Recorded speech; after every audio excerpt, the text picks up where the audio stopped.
안녕하세요. 정관영입니다.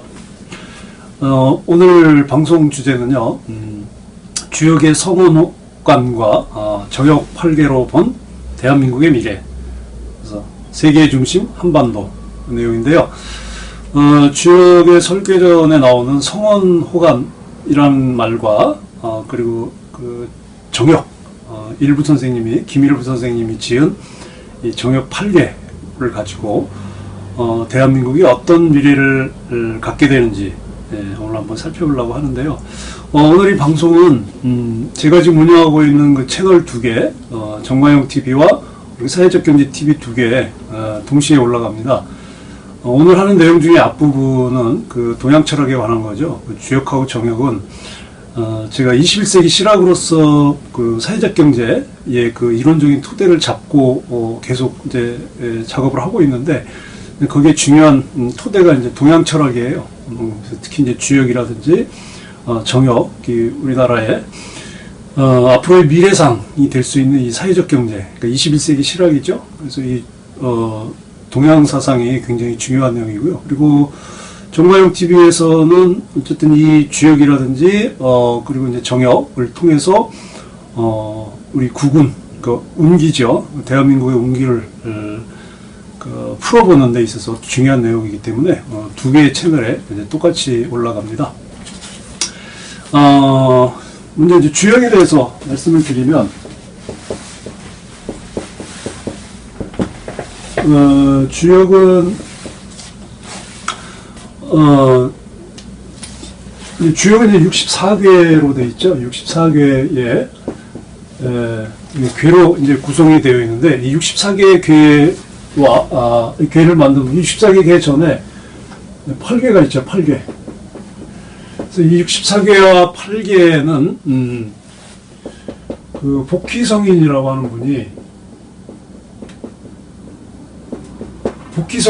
하는 분이 지었죠.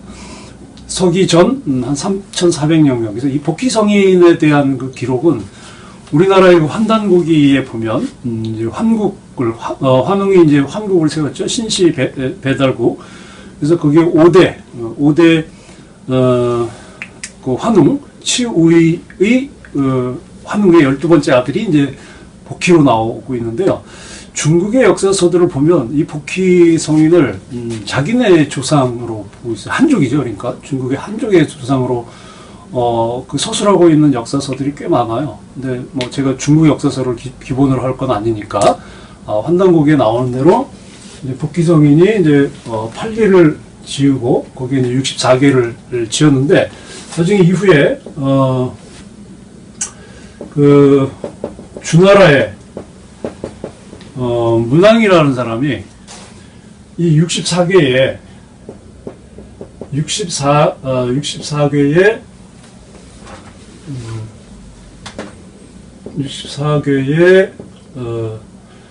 괴사를 만들었죠. 괴사, 그러니까 이 괴에 대한 설명입니다. 설명. 64개의 괴사를 문왕이 달고, 그리고 이제 이후에 문왕의 아들 그 주공단, 주공이라고 하는데요. 이 주공이라는 사람이 이제 64개의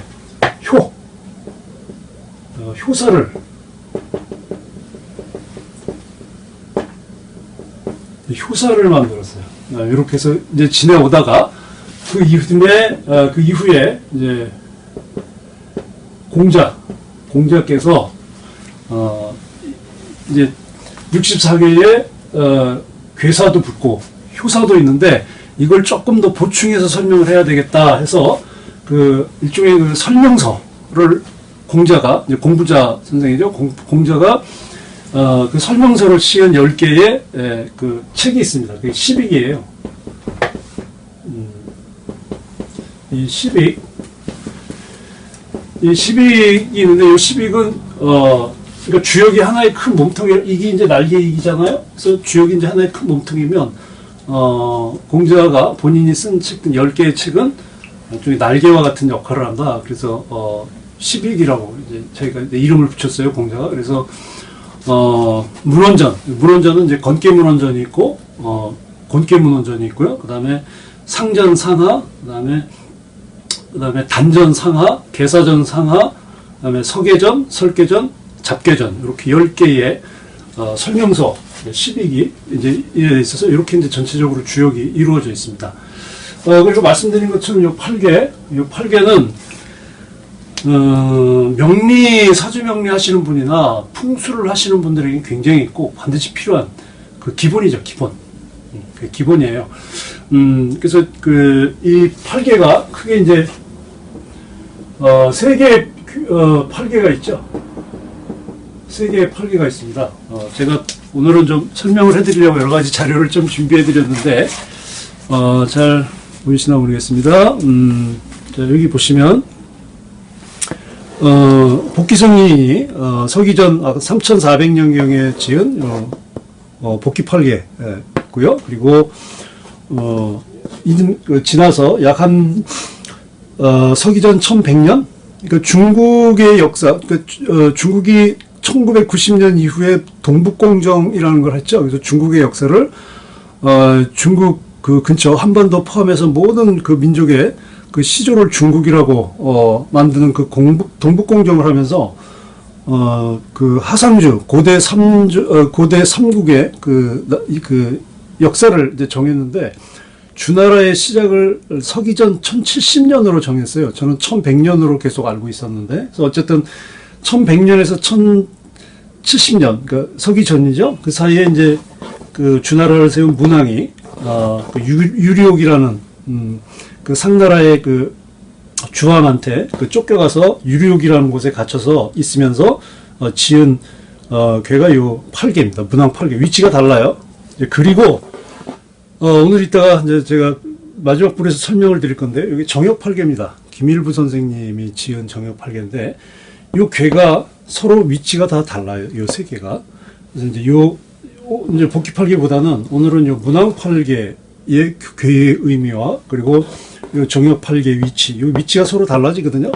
요 괴의 이동을 통해서 우리나라에, 여기서 대한민국은 간입니다. 간방이거든요. 간방을 볼 건데, 그래서 이게 이제 간방인데요. 그 문왕 8개는 요 위치에, 그 방위로 보면은 동북 쪽에 이제 위치해 있는데, 정역 8개에서는 완전히 동쪽에 있어요.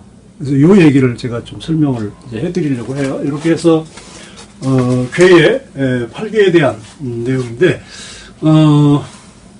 먼저 성원호관에 대해서 말씀을 좀 드릴까요? 먼저 성원호관.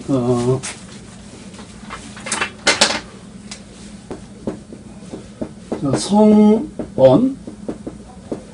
호관. 이 성원 호관은 주역에 설계전에 있습니다. 설계전에 있는 말이에요. 그래서 이 성원이라는 게 말 뜻을 그대로 보면 말씀이, 그러니까 요 어는 여기서 이제 도 또는 이제 진리라고 보면 되겠죠. 그래서 도나 진리가 간, 여기 괴명은 간이지만 그 형상 이미지는 산이에요. 산. 그래서 산에서 이 간방에서 진리가 이루어진다라는 의미입니다. 굉장히 중요한 내용이거든요. 그래서 이 괴를 통해서 이제 보게 되는데, 이 괴를 통해서 이제 무엇을 의미하는지 이제 보려고 하는데요. 요 설계전 5장에 있는 내용을 좀 살펴보려고 그래요. 이 5장에 있는 내용이 공자가 쓴 시빅 중에서 굉장히 중요한 내용을 담고 있는데, 이제 그것이 바로 이제 그 문왕의 문왕 8개의 내용을 여기서 풀이를 하고 있어요. 그래서 이 문왕 8, 이게 복귀 8개는 이제 세상이 어떻게 만들어졌는지에 대한 내용을 담고 있는 거고요. 그리고 이제 문왕 8개에서는 위치가, 괴의 위치가 바뀌면서 공자가 앞으로 문명이 어떻게 흘러가는지에 대한 나름대로 그 예견을 써놓은 겁니다. 문왕 8개를 보면서 어떻게 흘러가는지에 대한 그 내용을 적은 건데요. 아까 제가 보여드렸던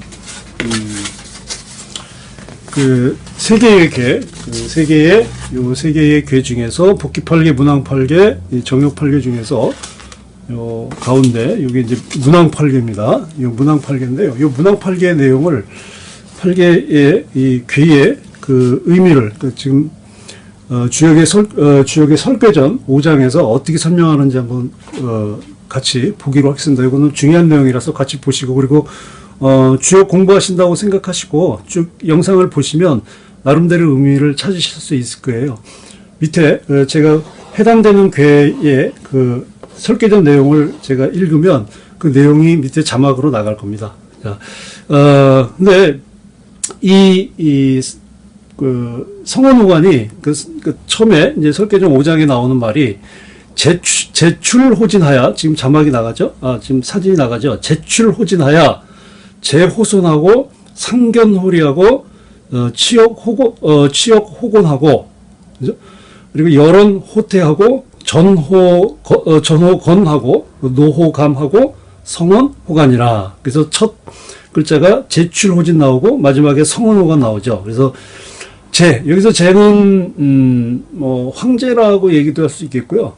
그다음에 임금이라고 얘기할 수 있는데, 어떤 문명을 시작하는 이제 아주 뛰어난 지도자로 볼 수 있겠습니다. 그래서 그 제가 진에서 나와서 그다음에 손괴에서 가지런하고, 그다음에 이괴에서 서로 보고, 그다음에 곤괴에서 역사를 이루고, 그리고 택괴에서 기뻐하고, 건에서 싸우고, 그리고 감괴에서 위로하고, 간괴에서 이룬다. 이제 그런 뜻이거든요. 자, 이렇게 이제 크게 효의 이 문왕팔계의 각 괴의 그 의미를 이제 압축적으로 설명하고, 그 다음 줄부터는 하나의 효가 이제 효에 대한 설명이 나와요. 자, 여기 보시면 지금 그 문왕팔계의 이 괴를 지금 구궁방에 지금 배치를 한 거예요. 구궁이거든요. 9개의 칸이 있죠. 이제 구궁방인데, 보통 서양의 방위는 위가 북쪽이죠. 아래가 남쪽이고, 근데 동양 방위는 달라요.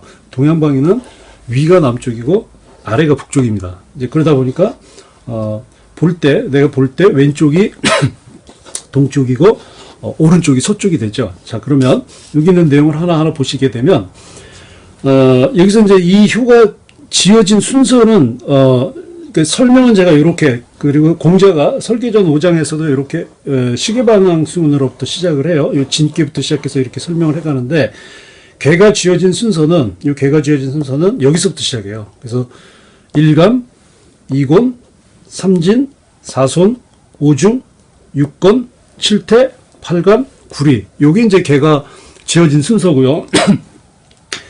설계전에서 설명하는 순서는 요 진부터 시작해서 이렇게 시계 방향으로 돌아갑니다. 그 설계전에서 어떻게 설명하고 있는지 한번 살펴보겠습니다. 먼저 진계를 보면요. 진계를 보면 만물이 출호진하니 진은 동방야라, 그렇게 나오죠. 그래서 만물이 질에서 나온다. 진, 여기에서. 그러니까 진은 동방이다. 가장 오른쪽에 있죠. 그래서 진계에서 이제 이게 나오는데, 그래서 가장 먼저 시작된 문명이 이 동쪽에 있는 진계에서 시작이 된다, 그 얘기입니다. 그러니까 지금의 중국 땅 정도 되겠죠. 중원. 여기서 시작된 문명이 이제 이로 넘어가요. 그 이로 넘어가면 손계에서는 손으로 넘어가는데, 이 손계는 어떻게 설명이 되어 있냐면, 제호손하니, 손은 동남야니, 제야자는 언만물지 결제야라, 그렇게 지금 써 있죠. 그래서 진에서 나온 모든 만물, 그러니까 문명이죠. 문명이 이 손계에 와서 가지런하게 이제 놓여지고, 그리고 이 손계의 방위는 동남쪽이죠. 그래서 가지런해진다고 하는 것, 제라고 하는 것은 만물이 이렇게 자리를 잡아간다. 이제 그런 의미를 이야기합니다. 그래서 이제 이 손계에서 어느 정도 이제 자리를 잡은 문명이 이제 요 이로 넘어갑니다. 이괴. 자, 이괴에 대한 설명은 이하자는 명야니 만물이 개상견할세니 남방지 괴야니라고 나와 있죠. 그래서 이라는 것은 이게 밝음이에요. 그죠? 밝다, 그런 뜻이거든요. 이게 괴명은 이지만 괴의 상, 그러니까 여기 이 괴가 의미하는 그 이미지는 불입니다. 화. 불은 밝잖아요. 그래서 이 만물이 다 서로 보기 때문에 남방의 괴고, 그리고 성인이 남면이 청천하야 한평 있지하니 개취저 차야라. 그죠? 성인이 남쪽을 향해서, 이게 남쪽이죠? 천하를 들어서, 그러니까 천하의 의견을 들어가지고 밝은 것을 향하니 향해서 다스리니 이것, 그러니까 요 이꾀죠. 이꾀에서 다 취한다. 그래요. 이게 이꾀가 굉장히 중요해요. 이 이꾀는 뭐냐면 이 손꾀에서 이제 가지런하게 이제 자라기 시작한 거죠. 그러니까 진에서 발화가 돼서 씨앗이 나와서 나온 문명이 여기서 이제 새싹이 돼서 나온 게 이제 여기서 조금씩 피기 시작을 해서 그리고 피기 시작한 문명이 이에 와서 밝아진다는 거예요. 그래서 이 문명이 이끼에 와서는 밝아진 거예요. 그러니까 시기적으로 보면은 태양이에요. 광명이고 태양이야. 그래서 이때를 언제로 보면 되냐면 그 독일의 철학자 칼 야스퍼스라고 있습니다. 이 독일의 철학자 칼 야스퍼스가 그 역사의 기원과 목표라는 책에서 추계 시대라고 하는 이야기를 했어요. 그 추계 시대가 뭐냐면 서기전 800년에서 서기전 200년까지의 그 시기를 추계 시대라고 했는데, 그 축은 뭐냐면 인류 문명이 급변하게 되는 성인들이 출현한 시기로 봐요. 그래서 석가모니, 그다음에 공자, 그리고 한참 뒤에 그 예수가 태어나는 그 시기. 그래서 약 한 600년의 그 시기를, 그러니까 서기전 600년 동안, 그러니까 서기전 800년부터 서기전 200년까지의 이 시기. 그래서 이 성인들의 출현으로 인해서 인류 정신 문명이 크게 발전하는 시기가 바로 이예요. 그러니까 반짝반짝 빛나는 거지. 그런 성인들을 통해서 인간의 그 지혜가 굉장히 막 샘솟는 그런 시기가 바로 이 시기예요. 자, 그래서 이제 요 추계 시대 이계를 지나서 이제 문명이 이제 곤계로 넘어와. 이 곤이라는 건 뭐냐? 곤야자는 지하니 만물이 개치양언할세 고로 왈치역 호곤이라. 그죠? 곤이라고 하는 건 땅이니 만물이 모두 그 기른다 이거죠. 땅에서 모든 게 자라나잖아요. 그죠? 뭐 풀도 자라나고 나무도 그렇고 우리가 먹는 뭐 농산물 먹는 모든 식품들도 이 땅에서 자라나잖아요. 그래서 땅은 키우는 거야. 그래서 이 치역 호곤, 그 땅에서 다 힘써서 키운다라고 하는 뜻이죠. 그래서 이 땅 곤괴는 사물을 아주 극진히 그 키우는 그런 이제 의미를 갖고 있는 괴예요. 그래서 곤에다가 모든 걸 맡긴다 그런 뜻이고, 그다음에 이제 이에서 밝아진 그 인류의 문명이 이제 곤에 와서 점점 이제 그 자라기 시작을 해서 이제 택괴로 넘어와. 택괴는 설계전에 보니까 택괴를 태는 정추야니 만물지 소열이하일세 고로 왈열언호테라라고 그랬어요. 그죠? 태는 바로, 그러니까 똑바른 가을이니 만물이 기뻐하는 바이기 때문에 열언호테라고 한다라는 의미죠. 그죠? 그래서 태는 여기서 서양을 의미해요. 그러니까 문명이 이제 여기서 자랐죠. 자라가지고 점점점, 그러니까 동방에서 자람, 중원에서 시작된 문명이 추계 시대를 거쳐서 특히 이제 예수 이후에는 기독교가 이제 유럽으로 넘어가게 되죠. 바로 이 시기예요. 그래서 이 태는 인류의 문명이 이제 중세를 거치고 근대를 거치면서 지금까지 서양에서 엄청난 기술 발전과 과학의 발전으로 인류의 문명이 급격히 발전한 이 시대, 여기가 택계예요. 그래서 이 태가 이게 기뻐한다는 하는 뜻인데, 기뻐한다는 건 뭐냐면 문명의 중심이 서양으로 넘어갔다는 거예요. 자, 그럼 보시면 여기 그러니까 처음에 인류의 문명이 시작된 그 동방의 중원, 지금의 중국 땅이죠. 그러니까 중국은 아니에요. 중국 땅이지. 중원에서 이제 가장 먼 곳에 있는 서양으로 완전히 그 문명이 이제 발전해가지고 이제 꽃을 핀 거야. 여기 택계에 와서. 그래서 여기 와가지고 이제 근대 과학 문명이 시작되고 뭐 자본주의도 이제 여기서 태동이 돼서 이제 지금 우리가 살고 있는 이제 자본주의 물질 문명을 이루고, 뭐 그리고 과학 기술 발전으로 인해서 각기 뭐 우리 지금 디지털 시대에 살고 있는 모든 문명들 이 다 여기서 나온 거예요. 지금 여기서 시작된 거예요. 예? 자, 그래서 택계에서 발전한 지금의 현대 문명이 이제 건계로 넘어갑니다. 이 건이라는 건 뭐냐면 설계전에서 그렇게 나와 있네요. 전호건은 서북주계하니 음양 상박야라. 그죠? 전호건이라 하면 그 건에서는 서북이 꾀인데, 여기 지금 서북 쪽에 있잖아요. 서북 꾀인데 음양이 서로 부딪힘을 말한다. 이게 싸움개야. 싸우는 거야. 이 건에서는, 이 건의 의미는 싸우는 거예요. 그러니까 이 서북 쪽에 있어서 싸우는 의미를 뭘 갖냐면, 이 택계에서 발전한, 그 서양에서 발전한 과학 문명의 발전으로 각종 무기들이 생기면서 극심한 전쟁을 겪는다는 거예요. 이게 이제 그 제1차 대전, 2차 세계대전이 일어난 요 시기예요. 자, 이렇게 해서 이제 전쟁의 문명까지 온, 건께에서 전쟁의 문명까지 온 게, 감으로 와요. 감.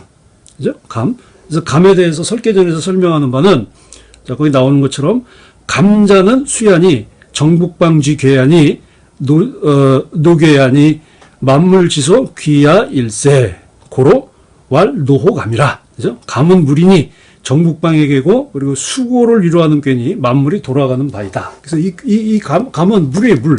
물은 뭐냐면, 음수사원이야. 그러니까 물을 마시면서 사원, 근원을 생각해. 우리도 이제 등산을 하다 보면 한참 올라가다가 푹 쉴 때 보면 물을 마시잖아요, 앉아서. 그 물을 마시면서, 아, 내가 얼마큼 올라왔지? 이제 앞으로 어느 정도 더 올라가야 되지? 앉아서 생각하잖아요, 그죠? 그러니까 물이라고 하는 것은 근원을 생각하게 한다, 이거지.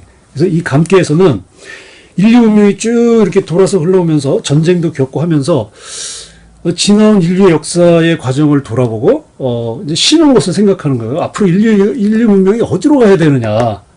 인류 문명이 지금, 어디를 향해서 가는 것이 바람직하고, 또 인류 문명은 또 만물이겠죠. 이 인류 문명에 시작되는 모든 만물은 그럼 어디로 또 돌아갈 것이냐. 라고 하는 그 시기야. 근데 그게 어디로 돌아가냐.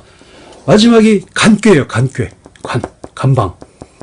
자, 그래서 이 만물이 이제 여기 감을 지나서 이제 간에 이르죠.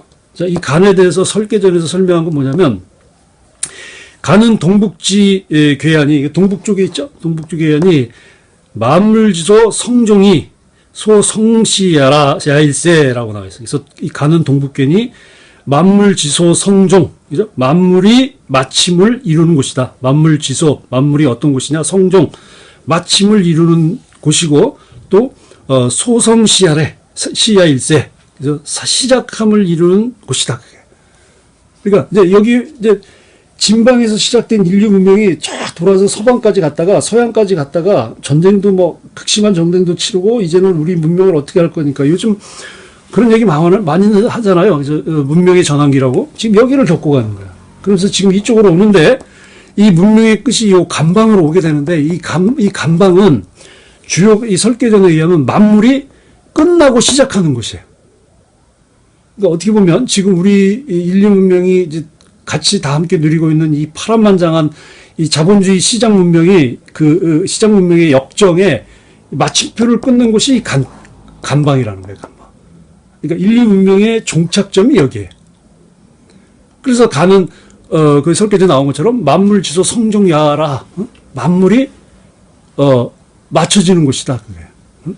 그래서 이 간방에 와서 이 문왕팔계의 이 문명의 순례가 끝나는 거예요.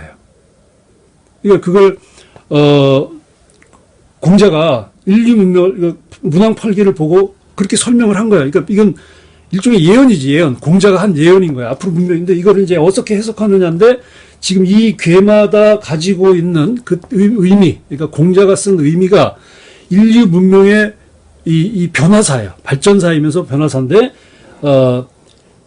이 문왕팔계는 공자의 설명은 이 진께에서 시작해서 한 바퀴 돌고 간에서 끝난다 이거예요. 간. 자, 그럼 이제 실제로 간에서 시작을 끝나지만 이 간에서 자, 이렇게 해서 이제 설명을 드렸고요. 자, 이렇게 해서 간에서 진에서 시작된 인류의 문명이 간방에서 끝나게 되는데 간방에서 인류 문명이 끝나는 게 아니라 새로 시작한다는 거예요. 새로 시작한다.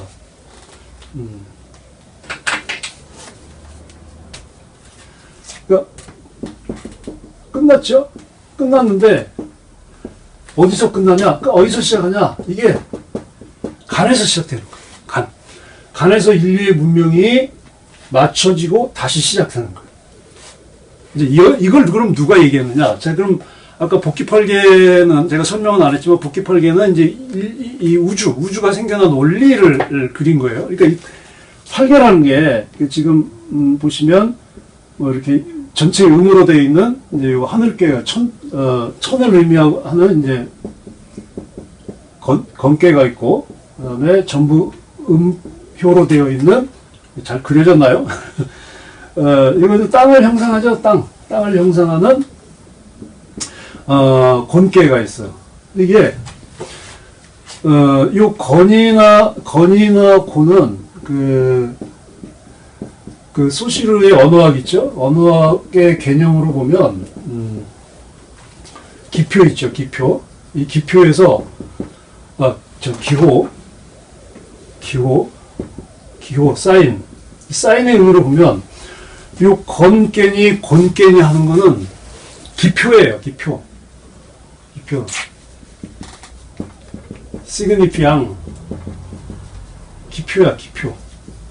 그리고 이 건깨나 곤깨가 의미하는 그 이미지, 이 상은 기의예요, 기의. 시그니피에 기의. 그래서 이거 합해서 이제 이걸 기호라고 하잖아요. 그러니까 특히 동양 철학에서는, 그러니까 이 문자가 없었을 때 이게 만들어진 거 아니에요? 그러니까 이 문자가 없었을 때 만들어진 이 팔계는 굉장히 중요한 특히 이제 동양 사람들, 이게 동양의 문화를 쭉 지금까지 지혜 유산으로 가져온 우리들에게는 굉장히 중요한 이 의미를 담고 있는 거예요. 그래서 이 동양 철학이 시작되는 이 팔계, 기호로서 이 팔계는 이제 이런 의미를 가지고 있는데, 자, 이렇게 해서, 지금, 공자가 설교전에서, 문왕팔계의 그 괴의 각 의미를 통해서 인류 문명이 어떻게 발전해 왔는지를 설명을 했죠. 자, 그 다음에 이제 간에 와서 인류 문명이 이제 끝났는데, 그럼 어떻게 시작하느냐? 이제 그걸,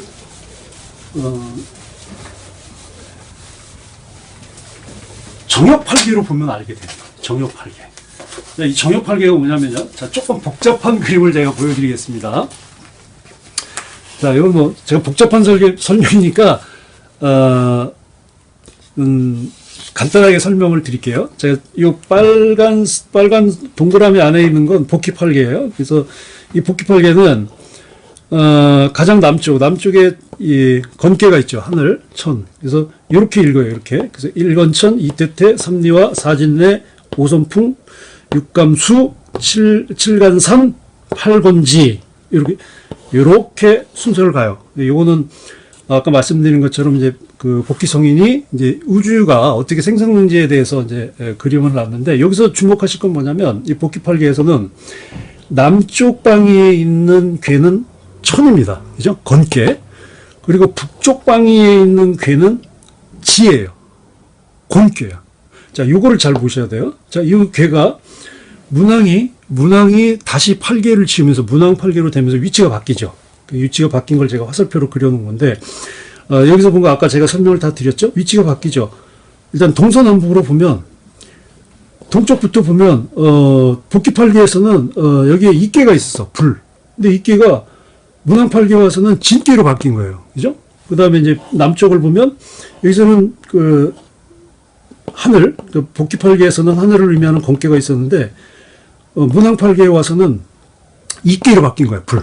그 위치가 바뀐 거예요. 그 다음에 또 서쪽은, 물을 뜻하는 감깨가 있었는데, 문왕팔계에 와서는 태깨로 바뀐 거예요. 태. 그리고, 북쪽은,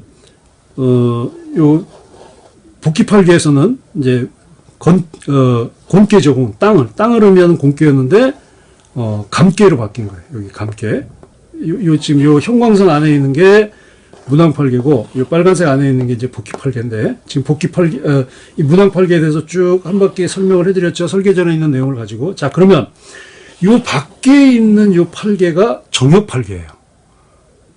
그러니까 일부 김항 선생이 스승이었던 연담 이윤규 선생으로부터 영동천심월이라는 일종의 뭐 불교로 말하면 화두, 이제 그걸 가지고 한 19년 동안 연구를 해요. 그러다가 1879년에 그 뜻을 의미를 알아요. 그래서 그 이후로 한 10년 동안 15일원, 뭐 11일원, 뭐 대역서부터 시작해갖고 쭉 그 정역을 집필을 합니다. 정역을 이제 그 저술을 하게 되는데, 그러면서 이제 어느 날 그 괴를 봐요. 일종의 계시죠, 계시. 자꾸 머릿속에 떠오르는 이 괴인데, 아무리 봐도 그 괴가 없더래. 그죠? 그때까지 내려오는 괴는 두 개밖에 없었거든. 복귀팔괴하고 문왕팔괴 두 개였는데, 일부 선생이 본 괴는 조금 특이한 괴야. 그 특이한 거예요. 벌써 위치가 다르죠. 자, 동쪽을 보면, 문왕팔괴에서는 동쪽에 진괴가 있었는데, 정역팔괴에서는 간이 온 거야, 간. 그러니까, 복귀팔괴에서는 동북쪽에 있었던 간이 정동으로 온 거예요, 정동 쪽. 그리고 남쪽은, 이괴가 이제, 정역팔계에서는, 서남쪽으로, 남서쪽으로 가고, 이 남쪽에 곤괴가 온 거예요. 땅. 그러니까 지금 복귀팔계를 보면은 처음에 여기가 그 하늘, 건괴가 있었는데, 정역팔계 와서는 땅으로 바뀌었죠. 곤괴로 바뀌었어, 곤괴로. 자, 그리고 서쪽을 보면, 문왕팔계에서는 택괴였고, 그대로 택괴야. 그리고 이제 북쪽을 보면, 문왕팔계에서는 이게 물을 의미하는 그 감괴가 하늘을 의미하는 건괴로 바뀌었어요. 이게 굉장히 중요해요. 자, 여기서 지금 말씀드리려고 하는 건 복귀팔계에서 문왕팔계로 바뀌는 과정, 이거는 이제 아까 제가 이제 설계전을 통해서 설명을 드렸고, 이제 정역팔계에서 자, 만물의 시작이 문왕팔계에서 여기 신예에서 동방에서 시작한다고 그랬어. 그리고 여기서 끝났어. 돌아서 끝났는데 정역팔계에 와서 이 감괴가 다시 동쪽으로 온 거예요. 여기서 다시 시작하는 거야. 문왕팔계에서 마쳤던 인류의 문명이 다시 이 간괴가 동방으로 오면서 여기서 다시 시작되는 거예요. 이걸 얘기하는 거예요. 그리고 이 간괴가 우리 그 동양 사상 그 철학을 공부했던 모든 분들이 이 간괴의 방위를 한국으로 보는 거예요. 조선. 제가 만들어낸 얘기가 아니에요. 이따 이제 세계 지도를 구궁 방해에 놓고 우리나라가 왜 간에 속하는지 제가 보여드릴 건데, 이 간이 이쪽 정동으로 오면서 새로운 문명이 시작되는 거야. 그 문명은 뭐냐? 이제 정역시대라는 거야. 이 정역을 통해서 새로운 문명이 열리기 시작하는 시기가 지금이다. 누가 얘기했냐? 정역을 지은 일부 김항 선생과 함께 연담 이윤규에게 잠시나마 함께 이제 수도를 했던 동학을 창시한 수은 최재우. 이분도 같이 있었던 그 시기가 이 1800년대 이 19세기 말 조선 말기 시대가 그분들에게는 새로운 시대가 열리는 개벽이라고 보였던 거예요. 그 개벽이라고 하는 깨달음을 얻으면서 그것이 차차 이루어지다가 약 100년 이후에는 본격적으로 문명이 바뀔 것이다라고 내다본 분이 일부 선생이에요. 그리고 그걸 정역팔계에서 보여주는 겁니다. 그러니까 이제는 문왕팔계에서 끝나는 지금의 인류 문명이 간에서 마친 것이 다시 정역팔계에서는 정동으로 오면서 문왕팔계에서 새로 시작한 인류 문명이 진기였던 것처럼 이제 새로운 또 하나의 후천 개벽 시대가 이 간에서 열린다 그 얘기예요. 이 간방에서. 그래서 지금 제가 정역을 다 말씀드릴 수는 없고요. 일부 선생이 지은 이 정역,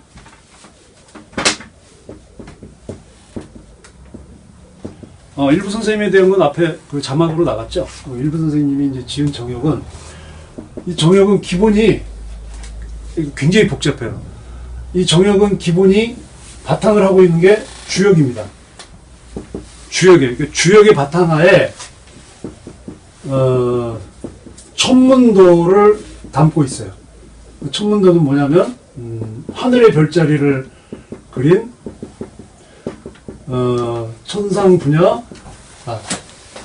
천상열차 분야지도, 천상열차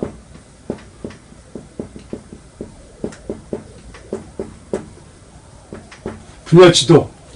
제가 지난 방송에서 이 천상열차 분야지도 설명하면서 이거를 코끼리 상자를 윗상자로 잘못 적었어요. 저도 모르고 설명하느라고 그냥 지나갔는데 어떤 분이 이거 오타라고 정정해 주셨어요. 아유, 고맙더라고요. 그래서 근데 제가 가끔 수업 시간에도 한글도 오타를 써요. 그럼 학생들이 정정해 주고 그러거든요. 그래서 한 번도 오타하고 제가 오타를 잘 씁니다. 가끔 정신없다고. 제가 혹시 강의 중에 한글이나 한자가 오타가 나오면 댓글로 밑에다 정정 올려주세요. 네. 오늘은 잘 썼습니다. 그래서 이 천상열차 분야지도 이 별자리에다가 여기에다가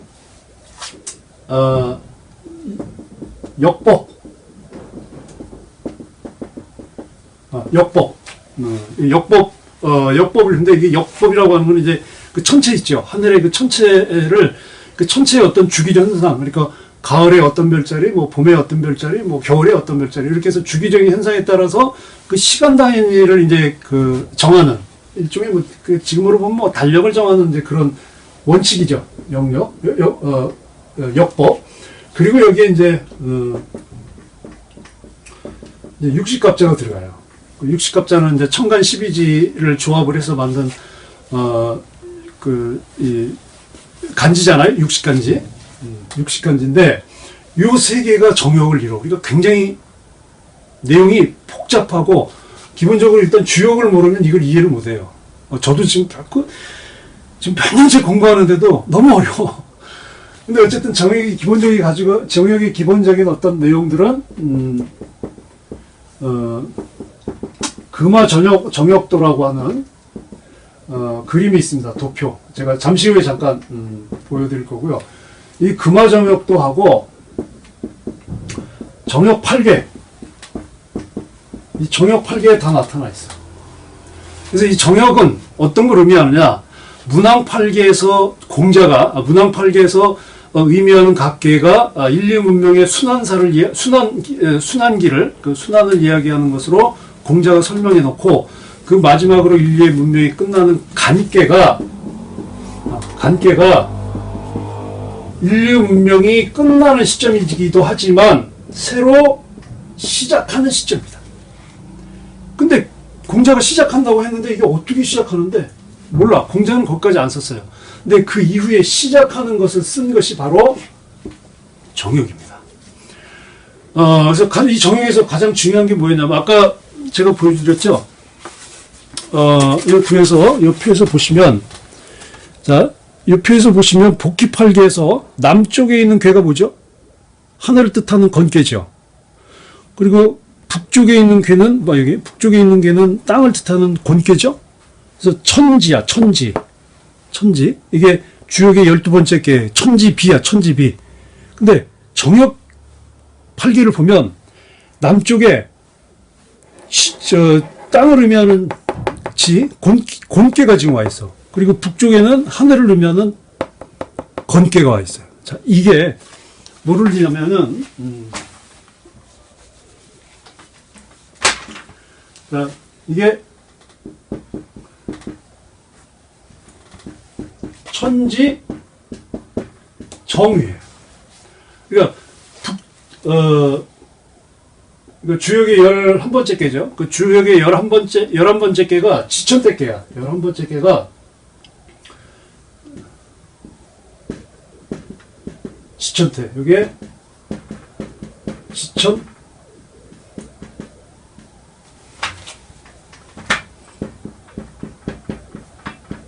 지천태. 네. 태라는 건 뭐냐면 평안하고 모든 게 다 제대로 그 자리를 잡았다는 의미예요. 그러니까 편안한 상태야. 그러니까 일종의 태평성대죠. 태평성대. 이게 이제 지천대깨고 12번째 깨가 요 천깨하고 요 건깨하고 공깨가 뒤바뀐 위에서부터 일가 나가죠. 주역은 위에서부터 나가죠. 천지비야.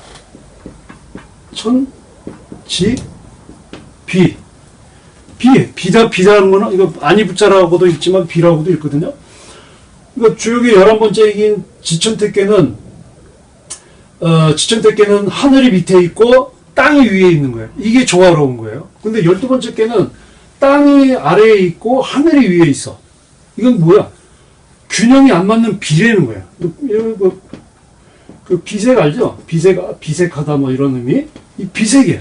그러니까 운수가 제대로 안 돌아갈 때 우리가 비색하다고 그러거든요. 그 사주 볼 때나 뭐 점 볼 때. 지금은 이거는 복귀 8개에서부터 시작해서 문왕 8개까지 올 때는 이게 안 맞았던 거예요. 근데 이 천지비가 정역에 와서 일부 선생이 지은 정역대에 와서 드디어 지천태깨가 된 거예요. 지천태깨가. 그래서 이 지천태깨가 되면서 이제 세상이 바로 돌아가는 거지, 그러니까. 그래서 아까 제가 말씀드리려고 했는데, 자, 그러면 동쪽에 있는 방위는 아까 문왕팔계에서는 진계였죠. 근데 진계가 이제 정역팔계에서는 아래로 내려가고 정동에 진계가 아닌 이제 간계가 왔죠. 자, 간계를 보면 완전 정동이야. 근데 그 정동에 있는 지금 정역팔계의 간계가 산이라는 형상을 의미하지만 방위로 보면 세계 지도를 놓고 방위로 보면 대한민국이라고 그랬죠. 자, 왜 그런지 그걸 제가 보여드릴게요. 지금 그림이 나가죠. 자, 이거 세계 지도입니다. 자, 세계 지도에 북극과 남극을 놓고서 서양방위, 그러니까 이제 남쪽을 북쪽으로 보는 이제 서양방위로 보면 이렇게 그려져 있어. 그래서 남극회하고 북극회로 해서 대략 뭐 정확한 날짜 변경성은 아니지만 하여튼 이렇게 해서 제가 그려봤어요. 그래서 그러니까 인도양하고 대서양이 한 축이고, 그 다음에 북극해하고 남극해를 한 축에서 이제 그 수직 수평을 이제 그려봤어요. 자, 그러면 이제 이걸 동양방위로 한번 볼게요. 그 동양방위로 보는 건 이제 뒤집어 놓는 거예요. 지도를 뒤집어 놓습니다. 자, 뒤집어 놓으니까 이렇게 그려져. 자, 지금 그림 보이시죠? 자, 그래서 남쪽 위에 있는 방향이 남쪽이에요. 그리고 아래에 있는 방위가 북쪽이야. 그러다 보니 오른쪽이 동쪽이 되죠. 그 왼쪽이 서쪽이 돼. 자, 이렇게 놓고서 보니 가장 동쪽에 있는 곳이 아시아가 됩니다. 그리고 중앙이 이 중원 대륙 중국 쪽이 돼. 그리고 가장 서쪽에 있는 게 미주 대륙이죠. 그죠? 유럽하고 미국 대륙이 이제 서쪽으로 배치가 돼. 그리고 남쪽에 있는 나라가 이제 호주, 오세안이고, 이제 북쪽에 있는 나라가 러시아와 유럽이 돼요. 그렇죠? 자, 그러면 동양방위, 그러니까 그러니까 위쪽이 남쪽 방위가 되는, 그러니까 남양 방위가 되는 그림으로 놓고, 자, 세계 지도를 놓고 봤을 때, 자, 이거를 제가 아까 보여드렸던, 제가 문왕팔계를 구궁에다 넣었었죠? 자, 그러면, 자, 그대로 이 구궁방위에다가 지금 이제 보여드렸던 세계 지도를 가지고 이제 구궁방위에 넣어봤어요. 자, 구궁방위에 넣었더니, 자, 구궁방위의 위가 남쪽이라고 그랬죠? 아래가 북쪽이에요? 여기가 동쪽이고, 써놓지는 않지만, 알 거예요. 그리고 이쪽, 이게 이제 서쪽이 되는 거야. 자, 그랬을 때, 여기 간방이었죠, 간방. 아까 제가, 보여드렸던, 자, 이거 보이시죠?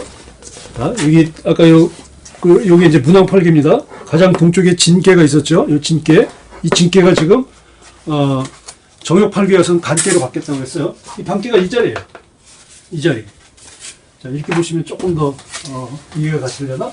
자, 이거는 문왕팔계고, 이 구궁방위에서 문왕팔계가 정역으로 바뀐 걸 설명을 했고, 이 방위에서 가장 동쪽에 있는 나라가 한국이야.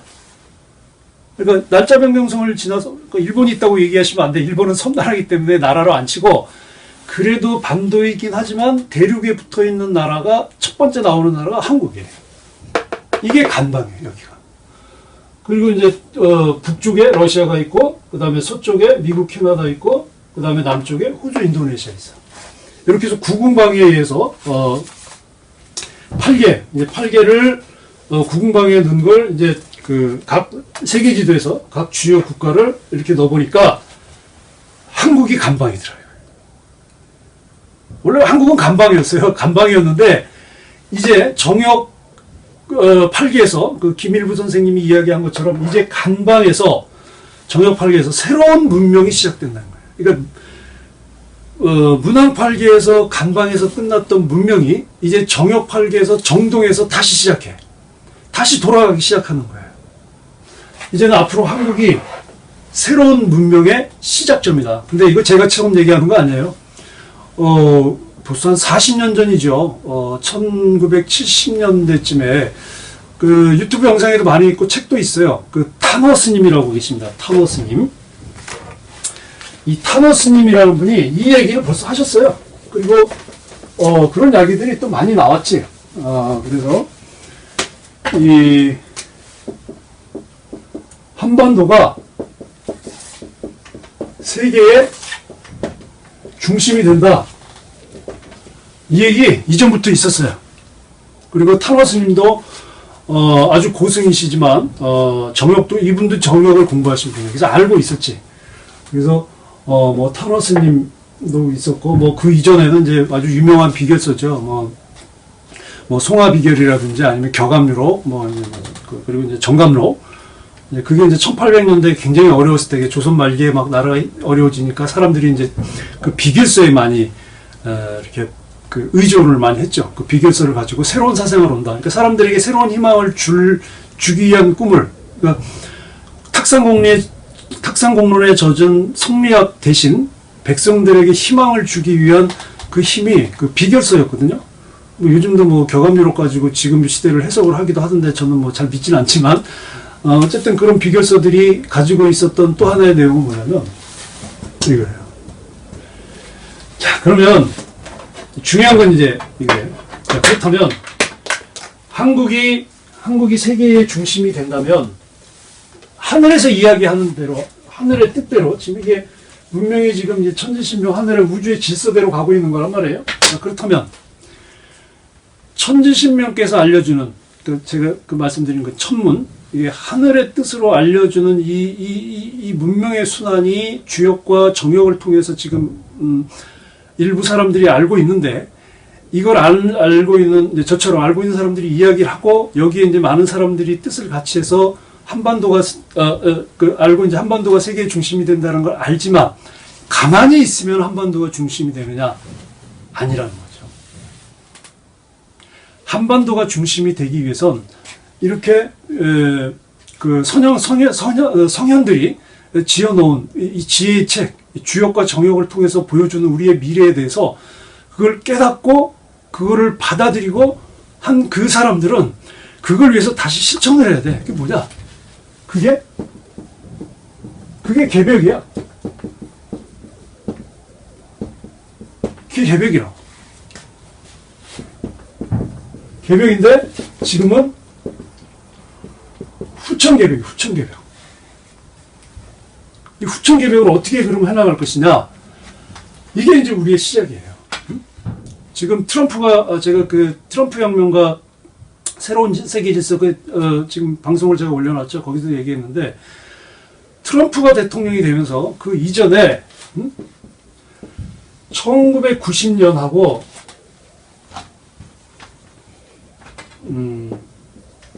2001년 요 사이를 놓고 봤을 때 2차 세계대전이 끝난 1945년부터 1990년 또는 1991년까지는요 구냉전 시기예요.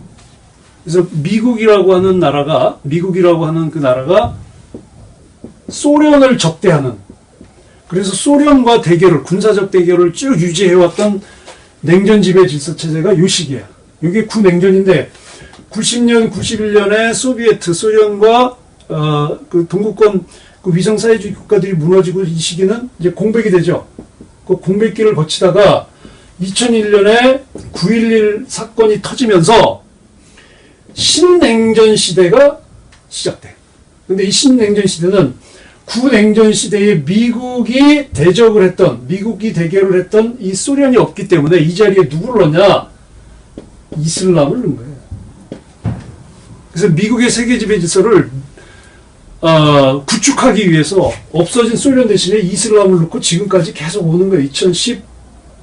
올해가 2019년이죠. 근데 트럼프가 2017년부터 대통령 했죠.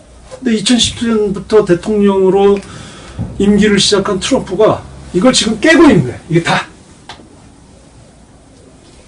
이 냉전 지배 질서를 트럼프가 지금 깨고 있어요. 그래서 오늘 신문 보니까 트럼프가 재선을 하면 볼턴이 그랬나요? 트럼프가 재선을 하게 되면 북대서양 조약기구 나토가 이제 미국이 그 나토를 통해서 유럽의 그 어떤 군사동맹 체제를 이루고 있는 거잖아요. 탈퇴할 가능성이 높다고 이야기를 했어. 그러니까 지금 트럼프는 계속 그동안 군사동맹이나 아니면 경제조약을 통해서 세계를 지배해왔던 이 미국이 가지고 있던 세계 패권을 미국이라는 그 단일 국가가 가지고 있는 세계 패권을 지금 놓기 시작을 해요. 그래서 중동에서는 지금 굉장히 큰 변화가 났고 다음이 지금 한반도인데 미국하고 북한하고 지금 핵협상 그러니까 북에 이제 비핵화죠. 지금 계속 이제 꼬이고 있는데 북한의 셈법과 미국의 셈법이 달라서 그래. 근데 문제는 지금 한국이에요. 작년부터 이제 미국 북한하고 관계가 좋아지고 한국하고 북한하고 이제 그 한 세 차례 회담을 하면서 어떤 관계가 형성되냐면 북한과 미국의 그 비핵화 협상이 독립 변수가 됐어요. 그리고 거기에 따라서 북한과 한국이 움직이게 되는 종속 변수로 지금까지 이어져 왔어요. 작년부터 올해까지. 그러니까 북미 관계가 안 좋아지면 남북 관계도 안 좋아지는 거예요. 그 새로운 관계가 형성이 돼야 되는데 계속 우리가 끌려가. 왜? 종속 변수니까. 그래서 지금은 우리가 직접적으로 그 북한과 비핵화 협상을 할 수 있는 포지션까지는 못 따드려도 적어도 종속 변수에서는 탈피해야 된다 이거예요. 그럼 매개 변수까지는 가야 되지 않냐 이거지. 매개 변수. 그러니까 북한과 미국의 그 셈법을 놓고 어떻게 이것들이 돌아갈 수 있게 할 건지에 대한 어떤 이 촉매제 역할을 하는 이 매개 변수로 가야 된다. 그러니까 단순히 운전자로의 의미로 가지는 게 아니야 이거는. 그러니까 그렇게 할 수 있는 그 우리나라의 지금 이 내부적인 정치 상황이나 또는 어떤 그 외교적인 어떤 그런 역량이 되느냐? 제가 볼 때는 아니라고 해요. 그래서 지금 이렇게 그 새로운 시대를 접하면서 새로운 문명 전환기를 바꾸면서 한국이 어떻게 변해야 될 것인지 이 문제를 놓고서 우리가 심각하게 고민을 하고 정말 한반도가 세계의 중심이 돼서 새로운 나라를 이끌어가기에는 어떻게 할 것인지 정말 진지하게 고민을 해야 됩니다. 그래서 다음 방송부터는 정관영 TV에서는 정치개혁에 대한 이야기를 할 겁니다. 그래서 다음 방송은요, 개벽, 이제는 정치개혁이 답이다 1에서 특권층과 서민층의 정치구도, 그리고 중간계층의 역할, 요 내용을 하려고 이제 하거든요. 그래서 앞으로 이 방송을 계속 봐주시면서 오늘 한 얘기는요, 그 정치개혁과 새로운 시대를 준비하는 일종의 어떤 모티브예요. 그러니까 정신적인 어떤 이 훈련? 정신적인 우리의 어떤 그 새로운 전환? 이걸 위해서 오늘 제가 말씀드린 겁니다. 얼마큼 도움이 되셨는지 모르겠지만 함께 이런 새로운 역사를 이끌어가는 분들이 많아지기를 소망해 봅니다. 끝까지 시청해 주셔서 감사드립니다.